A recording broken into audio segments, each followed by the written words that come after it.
Besides an MRI, let's go over other imaging tests a patient might need. So we start with an X-ray, which is going to show us. The X-ray what will show us will be the anatomy, how the anatomy looks like on the spine. Sometimes we can catch if there's let's say someone comes into the clinic and they had a trauma, we can see whether there's a fracture or not, or we can see that there's a slippage of one bone over the other one. But for the most part, X-rays will be basically anatomy and alignment of the spine. So essentially it doesn't give us too much information.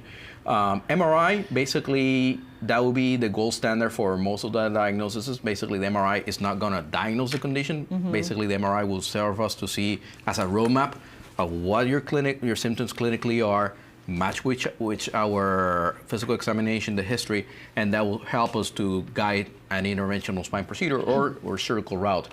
CT scan, kind of equivalent to an MRI. However, the definition for the difference between an MRI and a CT scan, the MRI, it gave us mainly the soft tissues, the disc, we can see better the disc, the nerves themselves. The CT scan will be mainly the bony anatomy, the bones themselves, the joints. We can see them better on a CT scan. Tell me, just with the two of you, how does it work in your office? Just so if someone's thinking, people are nervous to go try new things, they don't know.